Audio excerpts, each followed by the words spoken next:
پورے ہندوستان کے لوگ ایک خوشی منا رہے ہیں اور ملک ہندوستان کی تاریخ میں یہ دو خوشیاں ایسی ہیں کہ جب یہ تاریخ آتی ہے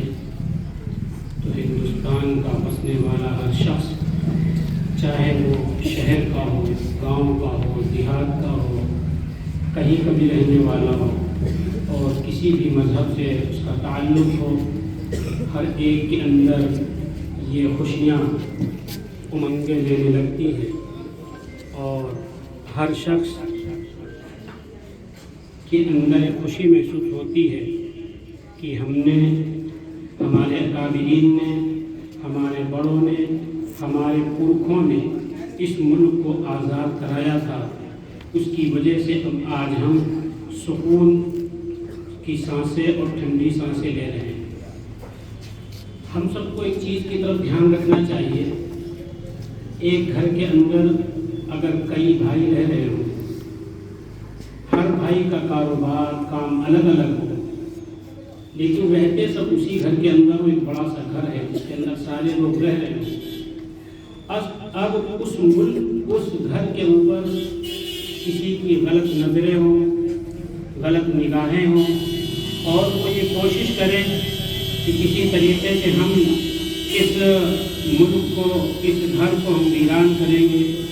اس گھر کو ہم ختم کریں گے، اس گھر کے اوپر ہم قبضہ کریں گے، اس قبضہ کرنے کی وجہ سے ہم اس گھر کو اپنے قبضے کے اندر لے لیں گے، ہم اس کے اندر رہیں گے۔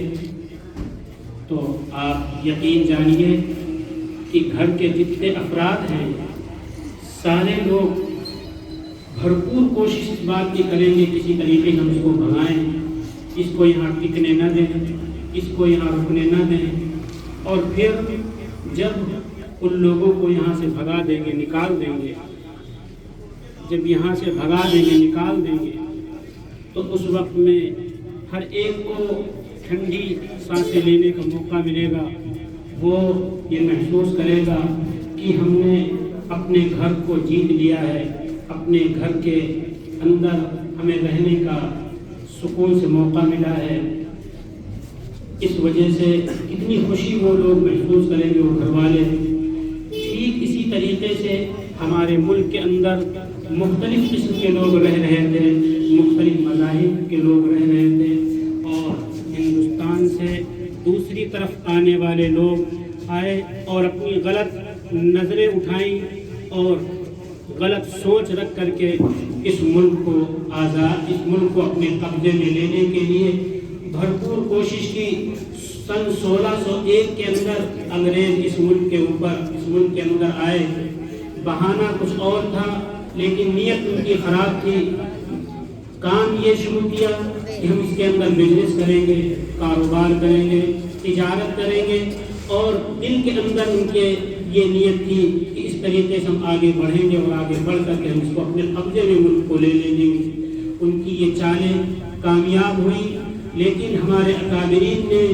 ہمارے بزرگوں نے، ہمارے پرکھوں نے ان کی اس چال کو بھانپ لیا تھا، اور اسی وقت سے 1756 سے لے کر کے اور 1857 تک تنے تنہا ہمارے اکابرین نے، بزرگوں نے ان لوگوں کو یہاں سے بھگانے کے لیے بھرپور کوشش کی، اور جتنی جد و جہد ہو سکتی تھی ساری جد و جہد انہوں نے اس کے اندر لگائی، اور پھر یہ وقت آیا، یہ ملک آزاد ہوا۔ 1756 سے لے کر کے 1857 کا وقت ایسا ہے جس میں صرف علماء کرام، بزرگان دین ہی شریک رہے اور ان انگریزوں کو یہاں سے بھگانے میں بھرپور کوشش کرتے رہے۔ 1857 کے بعد اور لوگوں کو ساتھ میں لیا اور پورے ملک کے لوگوں نے ایک آواز اٹھائی، ایک آواز لگائی کہ جاؤ انگریزوں، چھوڑو ہمارے اس ملک کو اور یہاں سے چھوڑ کر کے نکلو۔ یہاں تک کہ سارے لوگ کوشش کرتے رہے اور اپنے ملک کو اپنے قبضے میں لے لیا۔ کتنی قربانیاں، کتنی پریشانیاں اٹھانی پڑی ہمارے بزرگوں کو، ہمارے پرکھوں کو، برادران وطن کو، چاہے وہ ہندو ہو، مسلم ہو، سکھ ہو، عیسائی ہو، ہر مذہب کے لیے لوگ بھرپور کوشش کرتے رہے اور اپنی جان قربان کرتے رہے، خون بہاتے رہے، نہ جانے کتنے لوگوں کو شہید ہونا پڑا، نہ جانے کتنے لوگوں کو اپنی جانیں گنوانی پڑی، اور پھر اللہ رب العزت نے بھرپور کامیابی عطا کی۔ جیلوں کے سلاخوں کے اندر گئے، اسی طریقے سے جیل کے اندر رہے، پریشانیاں اٹھائیں اور انگریزوں کی تمام قسم کی صعوبتیں اور تکلیفیں برداشت کی، لیکن اس ملک کو تنے تنہا نہیں چھوڑا، یہاں سے ان لوگوں کو بھگا کر کے ہی چین سکون کی سانس لی۔ بہادر شاہ ظفر کا واقعہ مشہور ہے، جس وقت میں انگریز نے ان کو جیل کے سلاخوں کے اندر ڈالا، کافی عرصے تک وہ جیل کے اندر رہے۔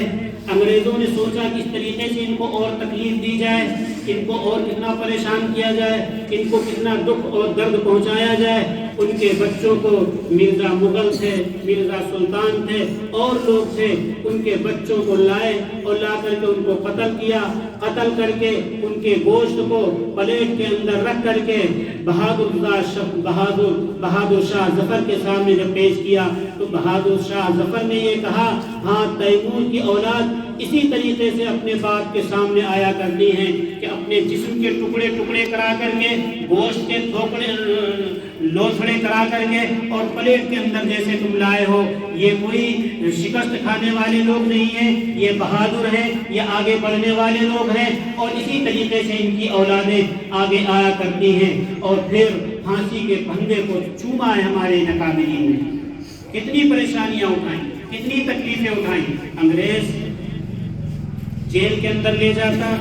بھرپور تکلیفیں دیتا اور یہ کہتا کہ تم اس سے باز آ جاؤ، اس ملک کو آزاد کرانے کے لیے جو تم نے کوششیں کی ہیں اس سے پیچھے ہٹ جاؤ۔ اگر نہیں ہٹتے ہو تو جس طریقے سے تمہارا حال ہوا اسی طریقے سے تمہاری نسل کے ساتھ میں یہ حال ہوگا۔ بھرپور کوششیں وہ کرتے رہے، ہمارے اکابرین اور ملک کے اندر رہنے والے سارے لوگ بھرپور کوشش ان کو بھگانے کے لیے کرتے رہے۔ جیل کے اندر موجود ہیں حضرت مولانا یحییٰ خانسری اور حضرت مولانا جعفر، اسی طریقے سے حضرت مولانا شفیع لاہوری، یہ سارے کے سارے لوگ جیل کے اندر موجود ہیں، جیل کی سلاخوں کے اندر ہیں، پریشانیاں اٹھا رہے ہیں، تکلیفیں اٹھا رہے ہیں، کھانے پینے کی چیزیں نہیں دی جا رہی ہیں اور تکلیفیں دی جا رہی ہیں، پریشان کیا جا رہا ہے۔ اسی طریقے سے ان کے سامنے یہ ساری پریشانیاں آ رہی ہیں، لیکن پریشانیوں سے ہٹ کر کے یہ کہہ دیں کہ ہم ملک کو آزاد نہیں کرائیں گے، نہیں، ساری تکلیفیں اٹھا رہے ہیں۔ اور انگریز ان سے کہتا ہے چھوڑ دو اس ملک کو، اس ملک کی آزادی کے سلسلے میں جو تمہاری جدوجہد ہے اس جدوجہد سے تم باز آ جاؤ۔ لیکن یہ اکابرین کہتے نہیں، یہ نہیں ہو سکتا، بلکہ ہم اس کو آزاد کرا کر کے ہی رہیں گے۔ اسی طریقے سے مہاتما گاندھی ہیں، بھگت سنگھ ہیں اور اسی طریقے سے اور لوگ ہیں، سارے کے سارے لوگ بھرپور کوشش کرتے رہے۔ اکابرین کے سامنے یہ بات آئی، مولانا جعفر صاحب تھے، مولانا یحییٰ صاحب تھے، مولانا شفیع صاحب تھے، ان کے سامنے جج آتا ہے اور کہتا ہے کہ دیکھو تمہیں کل پھانسی کی سزا دی جائے گی، پھانسی کے پھندے کے اوپر تمہیں لٹکنا پڑے گا۔ تو ان کے چہرے بجائے اس کے کہ مرجھا جاتے، خوشی میں اور جھوم اٹھے اور ان کے چہرے لہلانے لگے۔ انگریز جج دیکھ کر کے حیران ہو جاتا ہے اور یہ کہتا ہے ان کو تو رونا چاہیے تھا، ان کی آنکھوں سے آنسو نکلنے چاہیے تھے، ان کو تو پریشان ہونا چاہیے تھا، بجائے پریشانی کے ان کے چہرے کے اوپر اور خوشی کے آثار ظاہر ہو رہے ہیں۔ لگتا ہے ان لوگوں نے میری بات نہیں سمجھی۔ پھر دوبارہ دہراتا ہے، یہ اکابرین کہتے ہیں دیکھ انگریز جج، تو یہ سمجھتا ہے کہ تیری بات کو ہم سمجھے نہیں ہیں، تو یہ سمجھتا ہے کہ تیرے حکم کی وجہ سے، تیرے اس آرڈر کی وجہ سے ہم اس ملک کو آزاد کرانے کے لیے پیچھے ہٹ جائیں گے؟ نہیں، پیچھے نہیں ہٹیں گے، تیری بات کو ہم سمجھ گئے، تیرے آرڈر کو ہم سمجھ گئے ہیں۔ تمہیں معلوم نہیں جنت کے اندر حوریں ہمارا انتظار کر رہی ہیں، اس لیے اس ملک کو آزاد کرانے کے لیے نہ ہم پیچھے ہٹے ہیں اور نہ ہمارے اکابرین پیچھے ہٹیں گے، نہ اور لوگ پیچھے ہٹیں گے۔ جس طریقے سے ہمارے علماء کرام نے اس ملک کی آزادی کے لیے بھرپور کوشش کی، اسی طریقے سے مہاتما گاندھی تھے، اسی طریقے سے ان کے ساتھ اور لوگ ملنے والے تھے، یہ سارے کے سارے لوگوں نے بھرپور کوشش کی، تب یہ ملک آزاد ہوا۔ جب یہ ملک آزاد ہوا، اب اس کا دستور کیا ہو، یہ ملک چلے کیسے، اس سے قوانین اور اصول کیسے ہو۔ تو اس قانون اور اصول، جب کوئی ملک چلایا جاتا ہے، کوئی بھی فرم، کوئی بھی کمپنی چلائی جاتی ہے تو اس کے کچھ نہ کچھ اصول و شرائط ہوا کرتے ہیں۔